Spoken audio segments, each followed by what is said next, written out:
Welcome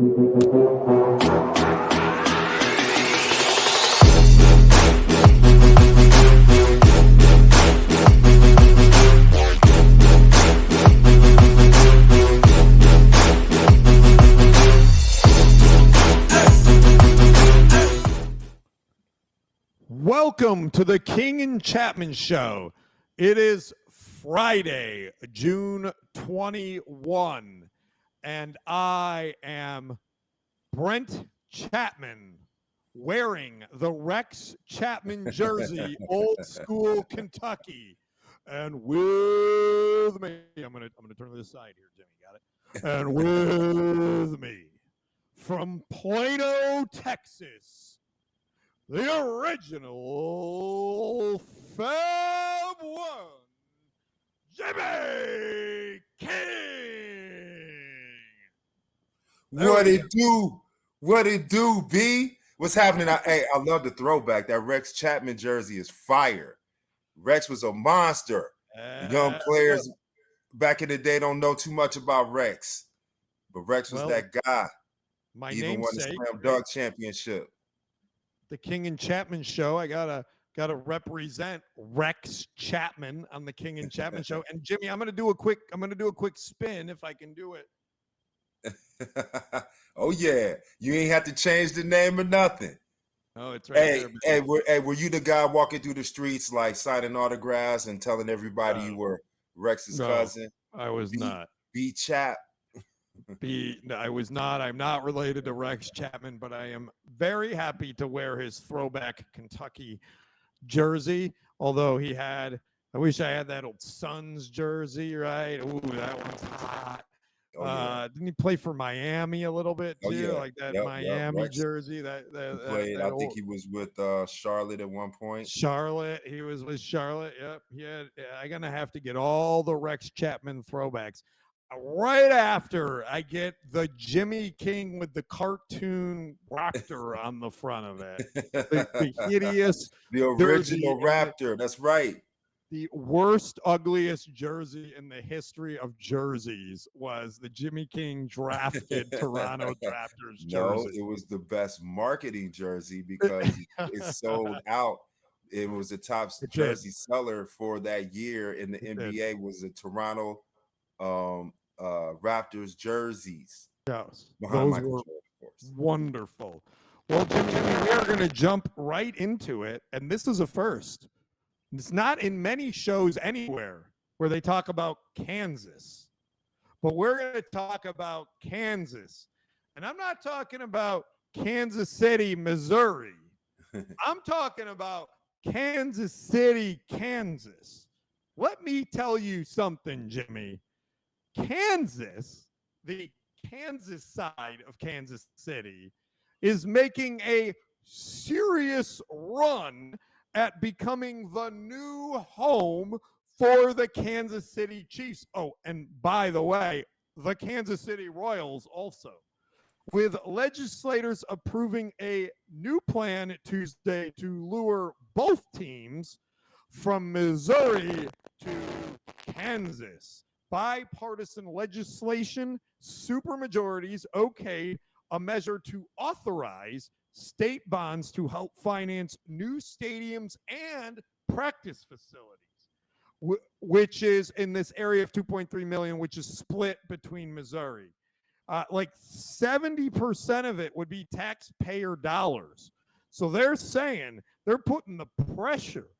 Now, I don't know if they really want the team, but they sure stuck it to the Missouri Kansas City on the other side. So, Jimmy, will Kansas City, Missouri lose the Chiefs? Oh, that's a tough order. And like you said, we've seen this done before. If the price is right, the team will move and the politics will begin. And if the Kansas side is serious about pulling the team, both teams, if you will, the Royals as well, from Missouri, they got a good claim, they got a good stake, and I mean it's across the river, So, like you said, it depends on the tax, brackets and the tax breaks, and who has the biggest population. Pretty much is going to skew the scale, and so I feel like they made a good choice, or they're making a good claim to pull the teams over to the other side. Jimmy, this is an interesting one because this is probably one where the fans don't really care too much, Mm-hmm. right? Because it's going to stay in Kansas City. All right. It'll be in a different part of the city, and it'll be in maybe Missouri or Kansas, and they're probably, if you're local, that matters for some reason, is my guess. But this is a massive move for Kansas. Mm-hmm. If I am Kansas, I want to get the Absolutely. Chiefs. I mean, I can't imagine the tax revenue and the benefit to the economy of Kansas overall to brag that the Chiefs are a Kansas team. And so go ahead. And to take two established, franchises and That's pull right. them. That's right. Like that's even, more of a feather in your cap when you're able to take, they're not struggling franchises. You just come off, the a couple of Super Bowl wins, and the Royals weren't, they're not nothing to sneeze at for a long time. So it's good for them. It's a good look. I believe, Jimmy, as much as I would like to see Kansas City Chiefs be in Kansas, just to stick it to Kansas City, Missouri, I don't think they'll leave. I think that this is a pure negotiation play. And they know they can't lose it for all the reasons we just said. Kansas needs to win it. They're going to end up folding and giving the Chiefs whatever they're asking for. Now, Jimmy, we have a new topic to move along to, and I really debated putting this one first, but I thought the Kansas one was good. I wanted to get that in there as our lead topic, but this is right up there. So, Jimmy, about a week ago, we had two finals. We had the NBA finals and we had the NHL finals. And the Panthers were up 3-0 and the Celtics were up 3-0. And then both of the teams gave up game 4. The Mavs smoked the Celtics by 40, and the Oilers smoked the Panthers 8-1. And I came on the show and I said, you know what, Jimmy? Game 5 is the most critical game if you're down 3-0. Because you got 4, you got that out of the way.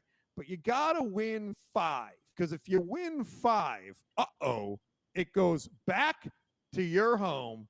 They're starting to stumble a little bit. They're starting to get, they start to lose confidence. You've mounted back 2 games. You won 1 at home, 1 away, and now the mo is all in your favor. You get that one at home, and it's a coin flip in game 7 to win the championship. So this is not, I told you that, and we talked about that it wasn't impossible to come back from 3-0. And it appears it might actually be happening in the NHL. It did not happen for our Mavericks. But the offensive powerhouse of the Oilers, Connor McDavid is just crushing it. He set a record for most assists in a single NHL postseason. He posted the 4th highest single postseason total of 42 points. He became the first player in NHL history to post back-to-back 4-point games in a Stanley Cup final, the last 2 games that they've won. And he scored 11 points in the final so far, only 2 points behind Gretzky's record. He's playing out of his mind. So you have the best player on the best offensive team, and the Panthers are on their heels. Jimmy, can the Oilers finish the comeback and come down 3-0 and win the Stanley Cup? Yes, they can. When you got a juggernaut like Connor. Yeah, you weren't expecting that, were you? Yeah, I was not. Someone has to do it, and Connor McDavid and Edmonton Oilers are looking like they got their ship together.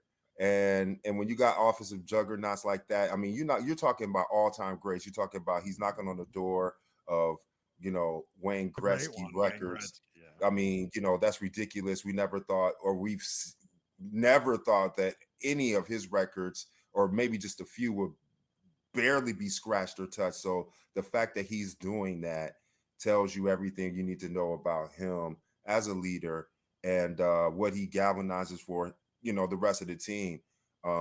His teammates credit him for giving them confidence, and even when they're unsure about themselves, that his energy, his confidence, his reassurance gives everybody else kind of that same mojo that he has, that has him at the top of his game for the NHL. So kudos to him, and we just may see a 3-0 comeback. As a fan, I want a 3-0 comeback. I don't think they'll finish it. I think the Panthers are an experienced team.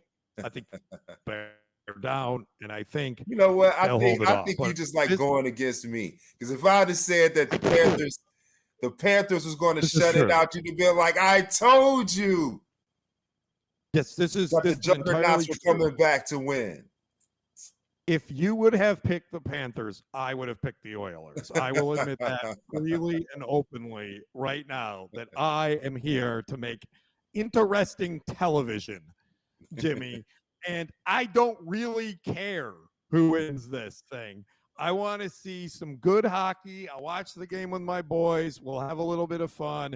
If we score 72 goals, that's great. That's awesome. So we'll see how this goes. We'll have more clarity on Monday when we come back from the weekend. Jimmy, so we are now moving along to March Madness, which is partially why I put on the Rex Chapman jersey, right? You get a little Kentucky college basketball. The NCAA has presented a plan to Division I conference commissioners to expand the men's and women's both basketball tournaments by 4 or 8 teams. So they're currently at 68 to 72 or 76 teams, Jimmy. Holy moly. These proposals were outlined, and under the proposal, expansion of the team will include a 4 or 8 team model, and the NCAA would keep its 64 team bracket but add more playing games. So essentially, instead of the 2 or a few games on the Tuesday, they'll just have more games on the Tuesday. Yes, and that's so. I'm cool with Jimmy, that. That's great. You are okay. That was my question. I'm great with that. I love March Madness. Is one of the greatest shows of like championship sporting events that we have all across the world. Like, people tune in, people at work, they do brackets at schools, you got teachers, like it's just something that is really like no other. So they realize that. They know that the NCAA, the women's NCAA, broke records this past year with Caitlin Clark and their viewership. So they're just looking to capitalize. Again, it's amateur business, right? Amateur business, but we are reminded that it's clearly not, and that's why they're expanding it. It's because of the revenue that they see and that they're currently retrieving. So I'll have nothing, I'll have no problems with it. It also causes great, for television, for smaller teams, smaller, conferences to squeeze in, although they earn their spot, and give them their opportunity as well. Jimmy, I don't like it. No, I don't think they should expand. In fact, I think they should contract. They should go back to 64 teams. Yes, no, I am against expansion and for contraction.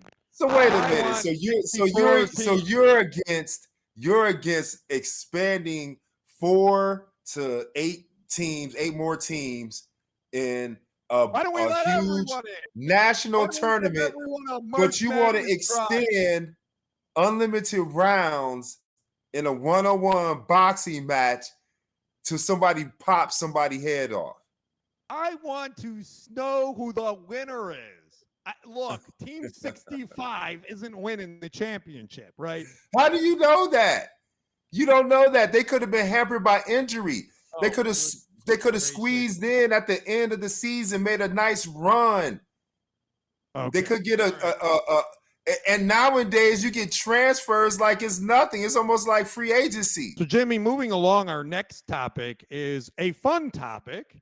It is about Bill Belichick. Now, it's not about did Bill get hired to be a GM or a coach. Oh, Dallas ain't hire him? No, it's not about that. In fact, when we say are we impressed about Belichick's game, we don't actually mean anything to do with football. What we're talking about is a TMZ story, Jimmy. I got you with a TMZ story. Nate, can we pull that? There we go. Okay, Bill, I ain't mad at you. Bill Belichick, who is 72 years old. That's right, 72 years young. Is dating a 24-year-old former competitive cheerleader, Jordan Hudson. Now, Jimmy, let's do the math on that. Is that a 52 age difference? Hey, B, look here, man. Age is nothing but a number, right? You as young as you feel, you as old as you feel. And if they're happy together, and Bill deserves it, they're not hurting anybody. Who cares? Let them be. You know what I'm saying? If he wants to be the California raisin on the beach, and she's the hot mermaid, so what? Let it be. That's their dynamic. I applaud it. Kudos to Coach Bill for getting them a young hottie. Way to go, Bill. Jimmy. Now I'm gonna finish this story, Jimmy, because it's a TMZ story, so I have to read it all the way through here. Sources close to the situation tell us that two have been romantic for a while now, becoming an item shortly after the ex-Patriots head coach called off his longtime relationship with Linda Holiday. According to one of Hudson's, I think Linda Holiday must have been, the woman his age.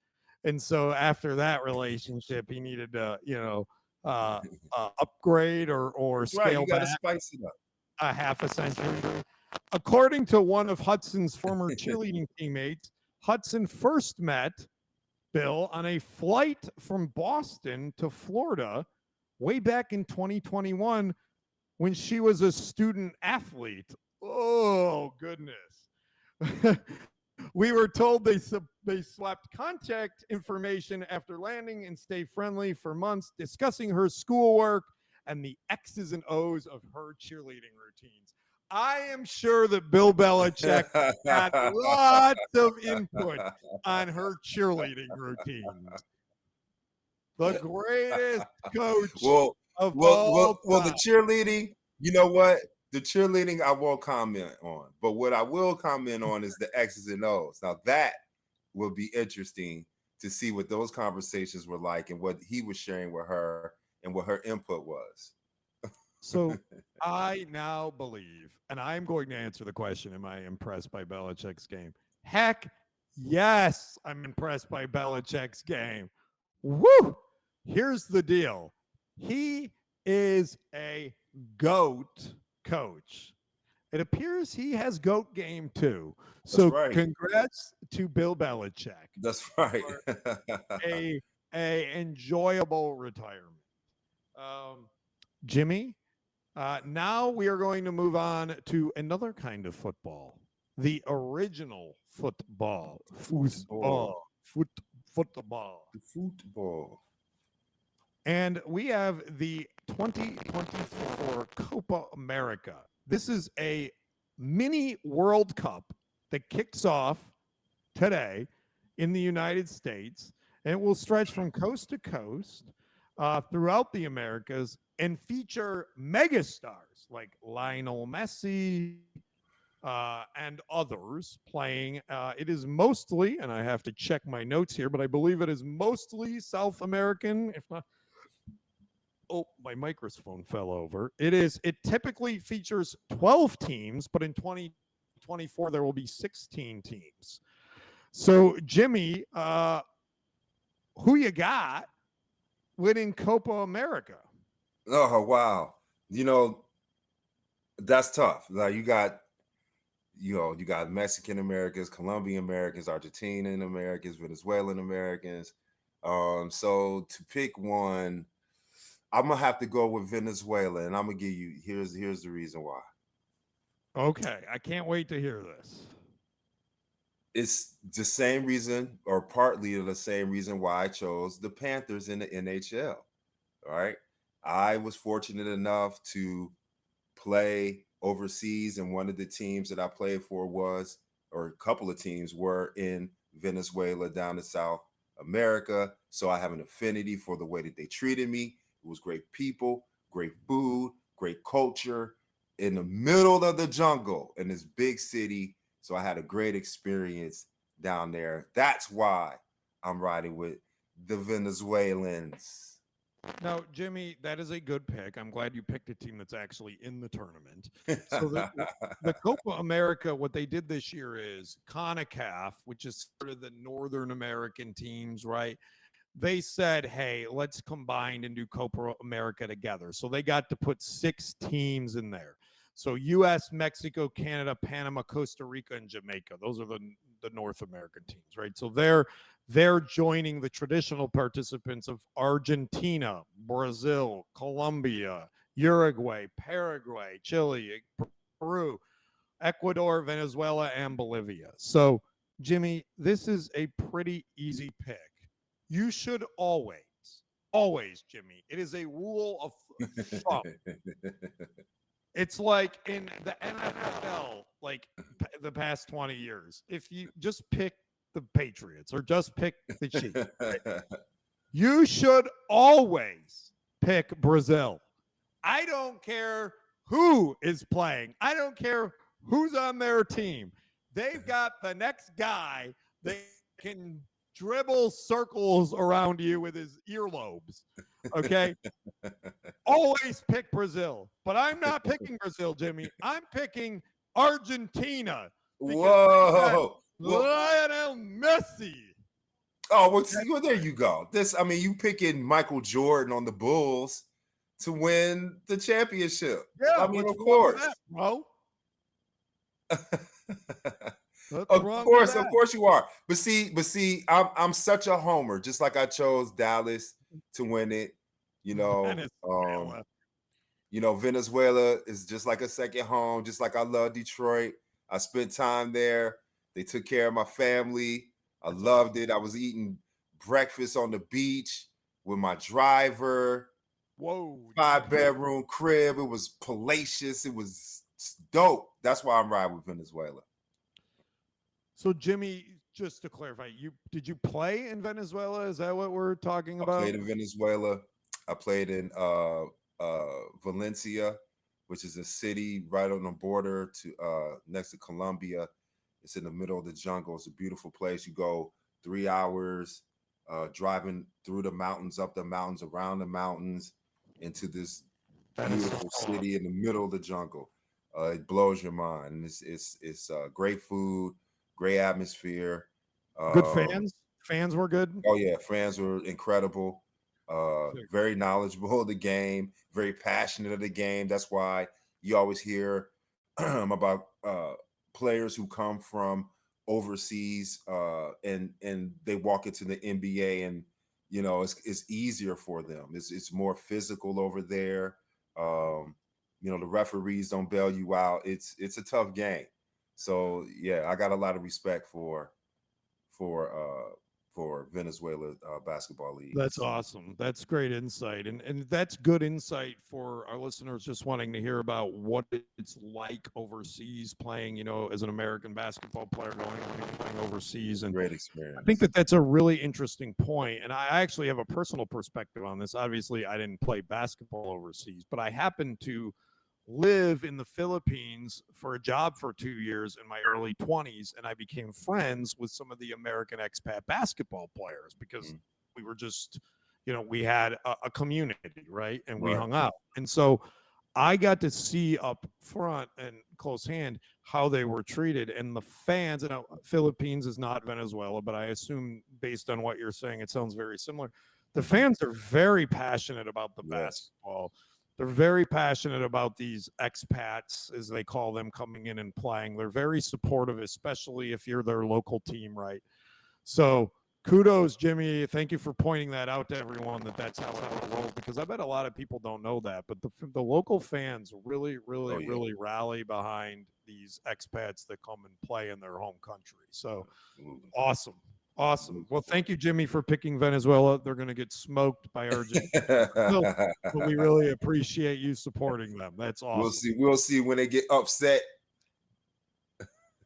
All right, Jimmy, here we go. Our last topic, the Say Hey Kid. Willie Mays has passed away. He died Tuesday afternoon in the Bay Area at 93 years old, Jimmy. He is one of the greats, as I said, the Say Hey Kid. He was known for his defensive prowess, his hitting prowess. He spanned a career of 20 years, Jimmy, 1951 to 1973. Mostly played for the Giants. He made 24 All-Star teams. 24, Jimmy. That's incredible. He won the National League MVP twice. He had 12 Gold Gloves. He ranks 6th all-time in home runs with 660. So think about that. He is one of the greatest home run hitters in history. And I wonder if you take out the Bondses and those guys, McGuire's and those guys, where he would rank. 7th in runs scored, 10th in RBIs, and 12th in hits all time. He was one of the greatest hitters, one of the greatest defensive players. So my question for you, Jimmy, is what is your favorite Willie Mays accomplishment? Oh, wow. That's tough. I think the biggest is, being a part of the integration of the Negro Leagues and coming into the major leagues.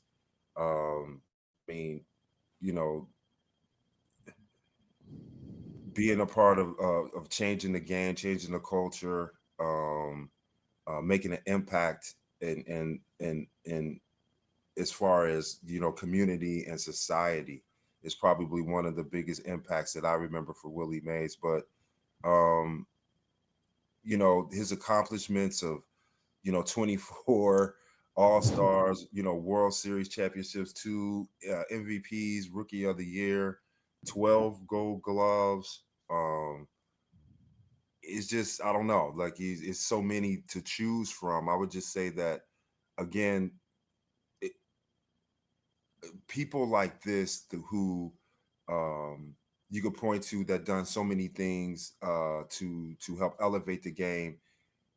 You could look at his bases, his hitting. He averaged over 300 for hitting. He had over 3,000 hits, 660 home runs, almost 2,000, batted in, and 339 stolen bases. That's incredible. So again, it's not just one thing for me. It's the totality of all that, plus the uplifting of seeing someone like him in the major leagues that come the Negro Leagues.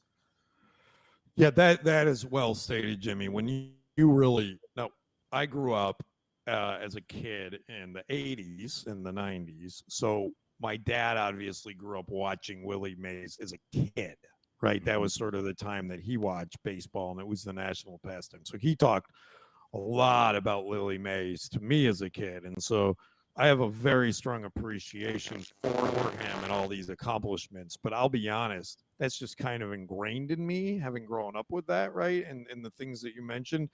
But just having you list all that stuff out is incredible. No one's doing that today. Right. No one's hitting like that and fielding like that and stealing bases and stealing base. I mean, this is incredible. It's right? incredible. His one play that kind of epitomizes who he was the catch in Game 1 of the 1954 World Series. It's one of the greatest catches in the history of Major League Baseball. Willie Mays was second to none, Jimmy, and fantastic opportunity, 93 years of age, for us to remember him. I certainly hope Hall of Famer. I certainly hope that, ESPN and these other news outlets use this opportunity to talk about Willie Mays and the things that he did for baseball in that time that you're talking about, the 50s and the 60s and the 70s. I think it's a great opportunity for today's generation to understand what somebody like him had accomplished and how great he was. So, Jimmy, that is an awesome way to wrap up the show on a great note. I will let you go first with your final thought while I think about what my final thought is going to be. So my final thought is Bill Belichick, okay? Oh, goodness. We have all of these preconceived ideas about what things should look like and what they should be like. Who cares if she's 50 years younger or he's 50 years her senior? If they are happy and they make each other go, so be it. Who cares about what they're doing in the bedroom? Who cares about where they're going? Who cares about what movie they're watching? Who cares about, what foods they're eating? Let them be in their own world and elevate each other. And to your point, B, Bill Belichick got more than coaching skills. He got game to pull a nice young lady like that. So kudos to Bill Belichick. Well, Jimmy, my last word is about my alma mater, Oakland University. They don't need 76 teams to make a run in March Madness. They can get in with 64 teams and make a run in March Madness. So that's my last word, is our Golden Grizzlies, Jimmy. And now with NIL, they get to spend $21 million a year on their basketball team. So our Golden Grizzlies are going to be hoisting the trophy at the end of the season, cutting down the nets. Jimmy, that's my last word. Everyone, thank you so much for watching us on a Friday night. Jimmy, you were awesome again. Very appreciative. Appreciate everyone that watches. Have a great weekend, everyone. Peace. Peace.